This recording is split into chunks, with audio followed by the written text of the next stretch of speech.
കൊച്ചിയിൽ വ്യാപകമായ ലഹരിവേട്ട നടന്നുകൊണ്ടിരിക്കുകയാണ്. കളമശ്ശേരി പോളിടെക്നിക് ഹോസ്റ്റലിലെ കളമശ്ശേരി പോളിടെക്നിക് കോളേജിന്റെ ഹോസ്റ്റൽ കഞ്ചാവ് സംഭരണ കേന്ദ്രമാണ്. ഇവിടെ നിന്ന് മറ്റു കോളേജുകളിലേക്കും കഞ്ചാവ് എത്തിച്ചു എന്നുള്ള വിവരമാണ് പുറത്തുവരുന്നത്.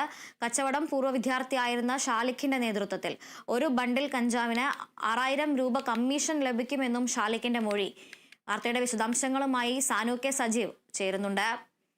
സാനു, കൊച്ചിയിൽ ലഹരിവേട്ട വളരെ വ്യാപകമായി നടക്കുന്നതിനിടയിൽ കൂടുതൽ ഞെട്ടിക്കുന്ന വിവരങ്ങളാണ് പുറത്തു വരുന്നത്.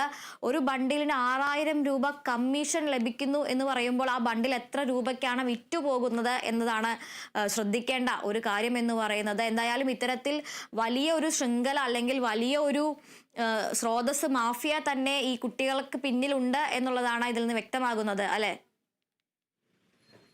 തീർച്ചയായിട്ടും അതുല്യ, കളമശ്ശേരി ഗവൺമെന്റ് പോളിടെക്നിക്കിലെ കഞ്ചാവ് വേട്ടയ്ക്ക് പിന്നാലെ പുറത്തു വരുന്നത് ഞെട്ടിക്കുന്ന വിവരങ്ങളാണ്.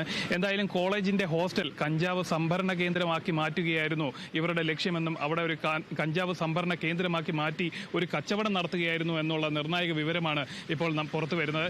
ഏതായാലും ഈ കേസിൽ പിടിയിലായ പൂർവ്വ വിദ്യാർത്ഥി സാലിഖിന്റെ നേതൃത്വത്തിലാണ് ഇത്തരത്തിലുള്ള ഒരു കച്ചവടം അവിടെ നടത്തിയിരുന്നത്. ബണ്ടിൽ കണക്കിന് കഞ്ചാവ് വാങ്ങി ഇവിടെ നിന്ന് മറ്റു കോളേജിലേക്കും സ്കൂളുകളിലേക്കും ഒക്കെ വിതരണം ചെയ്തിരുന്നു എന്നുള്ള നിർണായകമായി ഒരു വിവരമാണ് പോലീസ് കണ്ടെത്തിയിരിക്കുന്നത്. ഷാലിക്ക് നൽകിയിരിക്കുന്ന മൊഴിയുടെ അടിസ്ഥാനത്തിലാണ് ഇത്തരം ഒരു കണ്ടെത്തലിലേക്ക് പോലീസ് എത്തിയിരിക്കുന്നത്. അതായത് 26000 രൂപയ്ക്ക് ഒരു ബണ്ടിൽ കഞ്ചാവ് വാങ്ങിക്കുകയും അത് വിദ്യാർത്ഥികൾക്ക് 18000 രൂപയ്ക്ക് വിൽക്കുകയുമായിരുന്നു ചെയ്തിരുന്നത്. അതായത് 18000 രൂപയ്ക്ക് വാങ്ങുന്ന കഞ്ചാവ് ഷാലിക്ക് ഇടനിലക്കാരിൽ നിന്നും ഇതര സംസ്ഥാനങ്ങളിൽ നിന്ന് കൊണ്ടുവരുന്ന ഇടനിലക്കാരിൽ നിന്നും 18000 രൂപയ്ക്ക് വാങ്ങുന്ന കഞ്ചാവ് 26000 രൂപയ്ക്ക്, അതായത് 6000 രൂപ കമ്മീഷൻ ഈടാക്കിക്കൊണ്ടായിരുന്നു വിദ്യാർത്ഥികൾക്കിടയിൽ കച്ചവടം നടത്തിയിരുന്നതെന്നുള്ള വിവരമാണ് പുറത്തു വരുന്നത്. എന്തായാലും ഇതുമായി ബന്ധപ്പെട്ട് വളരെ വലിയ ഞെട്ടിക്കുന്ന വിവരങ്ങളാണ് നമുക്ക് ലഭിച്ചുകൊണ്ടിരിക്കുന്നത്. എന്തായാലും ഈ കളമശ്ശേരി പോളിടെക്നിക്കിൽ മാത്രമല്ല ഷാലിക്ക് ഇത്തരത്തിൽ കച്ചവടം നടത്തിയിരുന്നത്. കൊച്ചിയിലെ വിവിധ കോളേജുകളിലും സ്കൂളുകളിലും മറ്റ് പുറത്തുള്ള പല ആൾക്കാർക്കും ഇത്തരത്തിലുള്ള ലഹരിയുടെ കച്ചവടം നടത്തിയിരുന്നു എന്നുള്ള വിവരവും നിർണായക വിവരവും പുറത്തു വരുന്നുണ്ട്.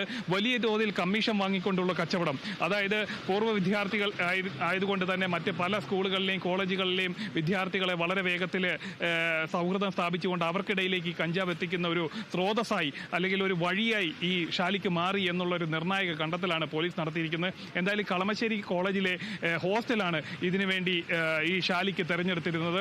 അതായത് നിലവിൽ അവിടെ പഠിക്കുന്ന വിദ്യാർത്ഥികളുമായി സൗഹൃദം സ്ഥാപിച്ചതിന് ശേഷം അവിടേക്ക് കഞ്ചാവ് എത്തിച്ച് അത് വിവിധ പാക്കറ്റുകളിലാക്കി മാറ്റിയതിന് ശേഷം അവിടെ നിന്നാണ് കൊച്ചിയിലെ വിവിധ ഭാഗങ്ങളിലേക്ക് കച്ചവടം നടത്തിയിരുന്നത്. അതേപോലെ തന്നെ മറ്റൊരു നിർണായക വിവരം ലഭിക്കുന്നുണ്ട്. ആസാമിൽ നിന്നാണ് ഇത് കഞ്ചാവ് ഏറ്റവും കൂടുതൽ ഇത്തരത്തിൽ ഷാലിക്ക് വാങ്ങിയിരുന്നത് എന്നൊരു വിവരം ലഭിക്കുന്നുണ്ട്. ആസാമിൽ നിന്നും ആന്ധ്രാപ്രദേശിൽ നിന്നുമാണ് കഞ്ചാവ് എത്തിച്ചിരുന്നത്. എന്തായാലും ഒരു ബണ്ടിലിന് 6000 രൂപയാണ് ഷാലിക്കിന്റെ കമ്മീഷൻ. 24000 രൂപയ്ക്കാണ് ഒരു ബണ്ടിൽ ഷാലിക്ക് വിദ്യാർത്ഥികൾക്കിടയിലേക്ക് കച്ചവടം നടത്തിയിരുന്നത്. അതേപോലെ തന്നെ ഈ കഞ്ചാവ് അല്ലാതെ മറ്റ് രാസലഹരി MDMA അടക്കമുള്ള രാസലഹരിയുടെ വിൽപ്പന നടത്തിയിട്ടുണ്ടോ എന്നുള്ള കാര്യവും പോലീസ് അന്വേഷിക്കുന്നുണ്ട്. അതുല്യ.